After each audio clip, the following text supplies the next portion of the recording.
the message in their silence. If you have to wonder why they stopped calling, they already answered you. We've all been there. You check your phone again. Maybe they just forgot. Maybe they're overwhelmed. Maybe you said something wrong. Maybe you're overthinking it. But deep down, you know, no message is a message. And it's loud, not because of what it says, but because of how it feels. That quiet ache, that sinking doubt, that slow erosion of your worth as you tell yourself stories to explain why someone you care about suddenly vanished into silence. We try to be understanding. We give them the benefit of the doubt. We defend their inconsistency. We fill in the blanks with hope, not truth. But eventually, you must confront this. You shouldn't have to decode love, because when someone wants you in their life, you won't have to chase their attention. You won't have to beg for their time. You won't have to wonder.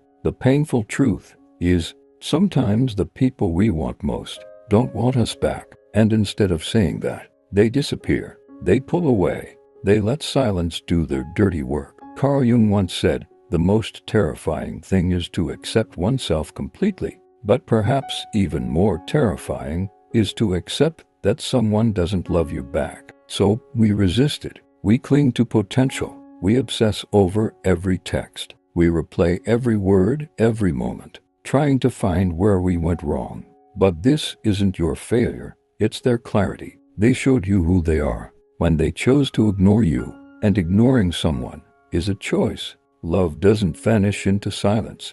Affection doesn't flinch from communication. People who care show it. They text back. They call. They show up. It's that simple. But we complicate it because we want it to be something else. We want their silence to mean anything but rejection. So we fantasize. We over-explain. We romanticize scraps. But what if you stopped making excuses for someone who never even gave you an explanation? What if you honored your own heart as much as you tried to protect theirs? What if you believed silence the first time it screamed, "I don't choose you"? This is not about bitterness. It's not about revenge. It's about liberation.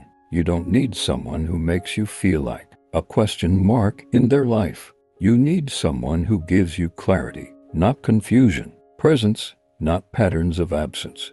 Effort, not explanations that never come. You don't need another maybe. You don't need more overthinking.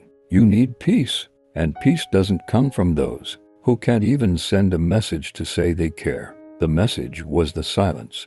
And you heard it. Now honor it. Why we make excuses for emotional neglect. You defended their silence because you didn't want to face the truth. Why do we justify being ignored? Why do we convince ourselves that emotional neglect is patience, not pain? Because sometimes it's easier to live in fantasy than to face abandonment. Easier to believe they're just busy than to admit we weren't a priority. The human heart will stretch itself thin, trying to avoid the heartbreak of reality. Carl Jung said people will do anything, no matter how absurd, to avoid facing their own soul. And emotional neglect, especially when we're attached, can feel like soul death. So we rationalize. We forgive silence before it's even explained. We interpret breadcrumbs as banquets because we're starving for love. This isn't love.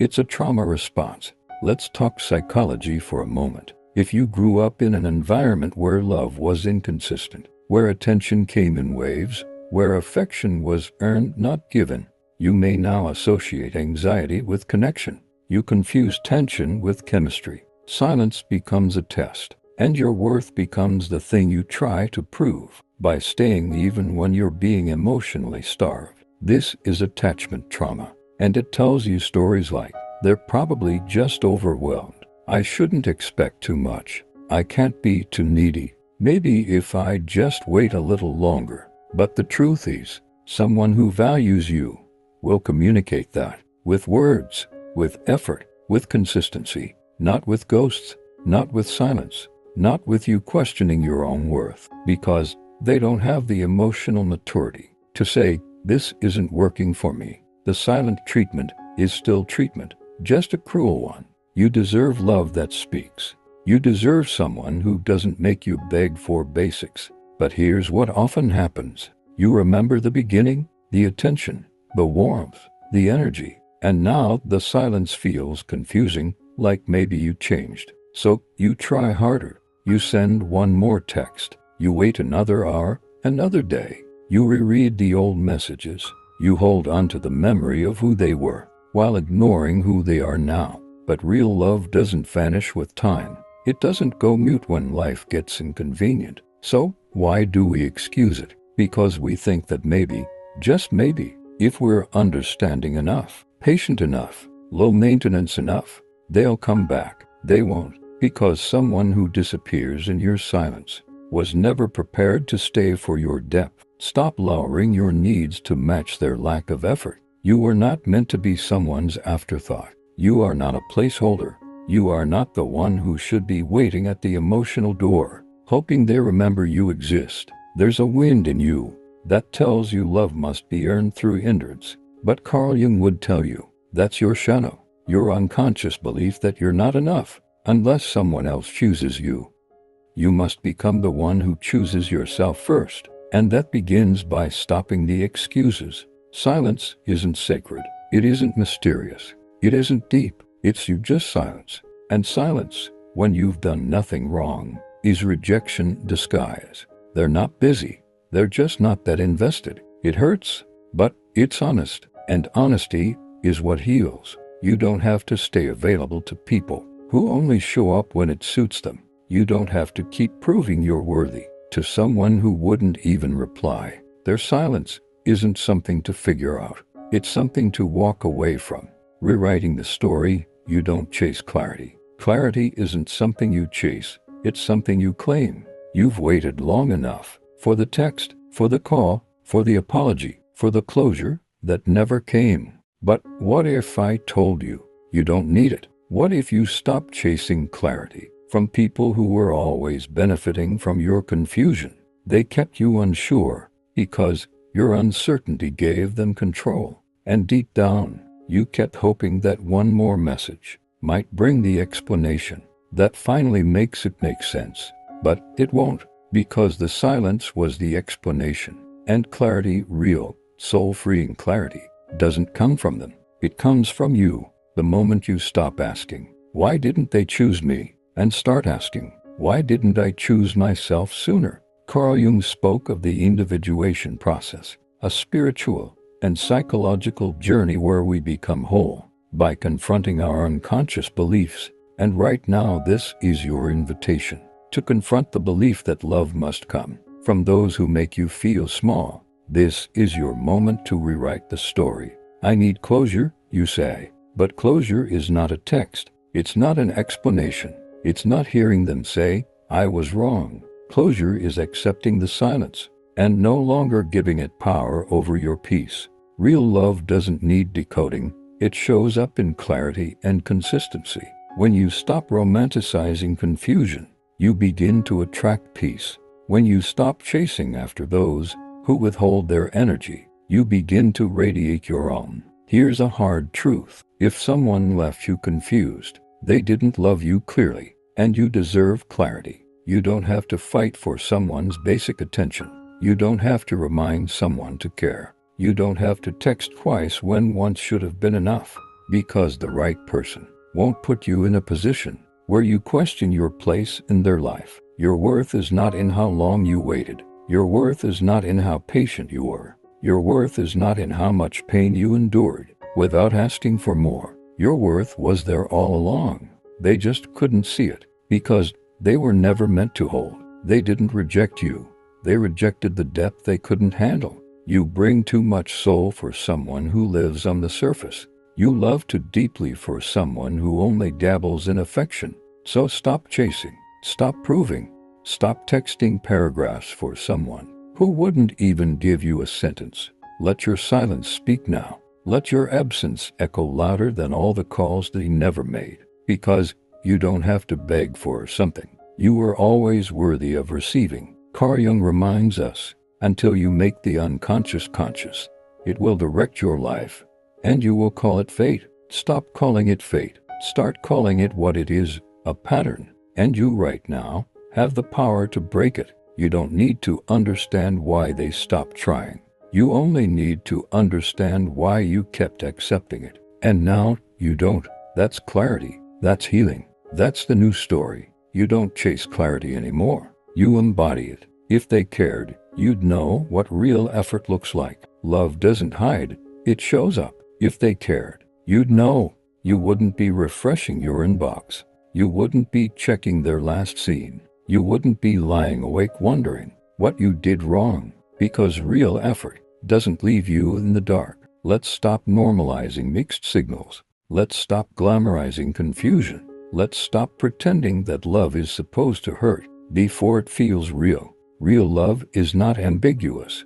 It doesn't keep you guessing. It doesn't withdraw affection and call it space. It doesn't withhold replies and call it busy. When someone values you, they make room for you, even in the chaos. Effort is clarity in action. Carl Jung said, the meeting of two personalities is like the contact of two chemical substances. If there is any reaction, both are transformed. But transformation requires presence, and presence requires intentionality. You shouldn't have to remind someone you exist. You shouldn't have to beg for a reply or chase after consistency from someone who claims to care. If they cared, you'd feel safe. You'd feel wanted. You'd feel seen, not anxious, not ashamed, not exhausted. So what does effort look like? They call because they want to hear your voice. They message because you're on their mind, not just when they're bored. They remember the little things because they pay attention. They make time, not excuses. They care when you're quiet, not just when you're shining. Effort is presence without prompting. Love is clarity without confusion. And when you've healed, you no longer mistake attention for affection or effort for obligation. You begin to understand the right person isn't just willing to show up. They want to. They don't silence you. They don't ignore you until it's convenient. They don't make you shrink to fit in their life. You were never asking for too much. You were just asking the wrong person. The truth is, people show you who they are in how they handle your heart, not just in how they treat you, but in whether they choose to keep showing up after the excitement fades.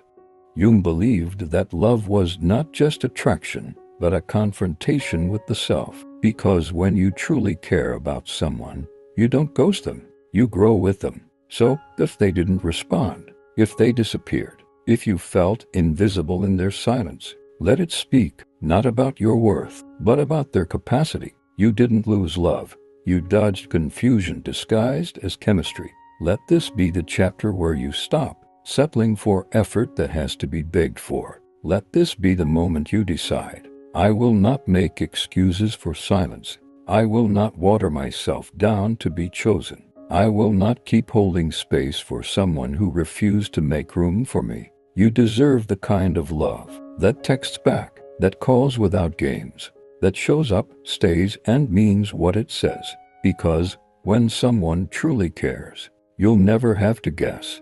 You'll know, you'll feel it, and it will be safe. Stop chasing clarity. Start choosing peace. So, if this message found you in the middle of confusion, in the middle of silence that felt louder than words ever could, take this as your sign to reclaim your power, to stop waiting for the bare minimum from someone who already showed you what they're capable of and what they're not. If this resonated deeply, if it made you feel seen in ways silence never could, click the like button so it reaches someone else who's still holding on to maybe. Share it with the friend who checks their phone a little too often, the one making excuses for someone who never shows up. Let them know they're not alone, and they're not crazy for wanting clarity. And if you want more truths like this, rooted in real psychology, in Jungian insight, in the courage to finally see yourself clearly, subscribe, because this isn't just about love.